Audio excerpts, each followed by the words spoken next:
So their planning process begins with an immersion for the teachers or some sort of provocation around something that Larissa has sat down and thought through. She has to spend some time thinking about, well, what are the connections here that I'm seeing here between history and religious education? What is the religious perspective in the science unit that we're about to do? And she will pose some sort of question to the staff, and there's a provocation around that. So staff spend a staff meeting as adults thinking about this provocation that Larissa has put before them that might start them thinking about their broader inquiry and the place of religious education within that. So it might be a video clip, it might be a picture storybook, it could be something from the newspaper, might have been a situation that's arisen at school, but something that provokes and challenges people to think more deeply. So before they meet again, there's another sort of two-week period, and one of the lecturers I had at uni used to tell us that we had to go home and let the ideas that he'd presented to us marinate, and I think this is the marination process of planning, where the staff have a couple of weeks just to sit with whatever they've been provoked by. So in that 2 week time, two-week period, a number of things happen. There's lots of informal and formal conversations. People, you know what teachers are like. Once we get an idea, we'll run with it. We find a great YouTube clip. I've seen a story on the news the other night. I saw this picture book. I'm thinking about a novel. And all that kind of thinking is gathered in an informal way just through a Google Doc.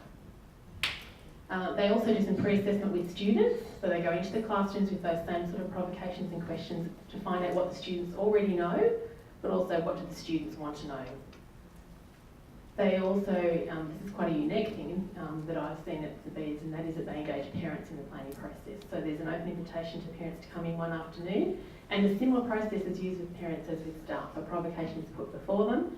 Parents also have a chance to actually have a look at Big Creek and some of the documents, and some of therefore parents can start to think about what the connections are for them, and what is it that they'd like their students to be, their children to be learning in this space. So, not a huge number, but it's a small school. I think they've had one session she only had 4, and I think another one she's had 12. So it's growing, and I think for a small school, 12 parents is pretty significant. And you know, once it starts, word of mouth is a wonderful thing, and you know, it's about scheduling and all those things too, when it's a good time for parents to be able to do that. But she has had significant interest, and I think that's fantastic. Can I just ask, when you're doing this, so this is in preparation for term 3. During term 2, when would you start doing this sort of I think they're starting mid-term. Yep. And then the end of that 2 or 3 week period of ideas marinating and tossing over, they have a session with Kath Murdoch. And that's a session where no teachers bring any laptops or any devices. They sit around the table with Kath and they talk about their thinking. Where are we thinking this inquiry might go?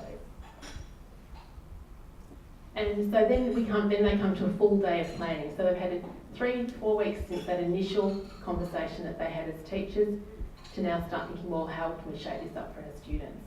And what Larissa has done is use each term is using one different section from the Teachers as Designers tool as a lens for their work, really focusing in on one of those aspects.